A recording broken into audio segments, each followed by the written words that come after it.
Today, the DA's legal team has given President Cyril Ramaphosa 7 days to set out the full details of the national government's negotiations with vaccine suppliers.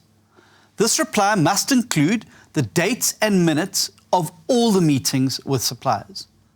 We have launched this action because it appears that government has spectacularly dropped the ball on procuring vaccines for South Africa. They only started scrambling in the beginning of January to negotiate with suppliers, when many other countries had placed their orders in the middle of 2020. And they have been caught lying about this very fact in order to cover their tracks. Our nation deserves the strongest assurance that there is a comprehensive vaccine plan in place, and we deserve that assurance now. A comprehensive plan comes down to just 3 things: building healthcare capacity, rolling out a proper testing and tracing program, and procuring vaccines. If our national government had done these 3 things right, our country would have looked very different today. This is why our lawyers have now written to the President, setting out the extent which government strategy does not meet the constitutional requirements for a comprehensive vaccine rollout program, in that it violates several constitutional provisions. The failure to provide 1 or more COVID-19 vaccines timeously when these are available is a violation of people's rights in terms of Section 27(1) of the Constitution to have access to healthcare services.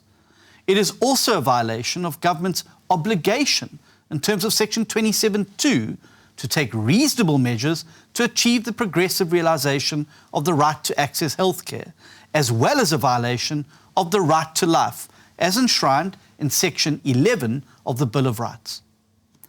This failure will no doubt be used by government to justify the extension of the state of disaster and its regulations, which infringe on almost every right in the Bill of Rights, including the rights to human dignity, freedom of the person, privacy, free practice of religion and culture, freedom of movement, free practice of one's occupation, property, and education.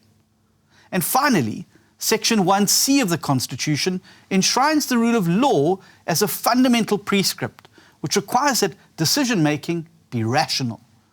There is no rationality in government's failure to secure sufficient vaccines, despite knowing early on how important they'd be and having had access to them. In our letter, we have asked the President to reply within 7 days, explaining why, in his view, government has not infringed on these constitutional provisions. We also need to see a breakdown of government's budget for both the acquisition and the rollout of the vaccines, covering public funds, private funds, donor funds, and all loans.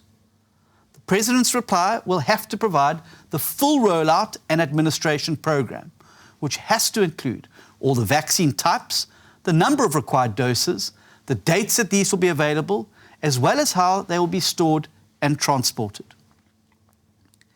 If the President provides satisfactory answers to all the questions put to him in our letter, we will work together with him to ensure that the program has the very best chance of success. But if he fails to answer, or if his answers are lacking detail or continue to be evasive, we will take further legal action, as is our constitutional duty. Government knows what it is like to be on the wrong side of such a legal challenge. Our situation is so precarious and so immediately threatening that only the big, meaningful interventions can help us now. Join us in our fight to ensure that we save lives and livelihoods.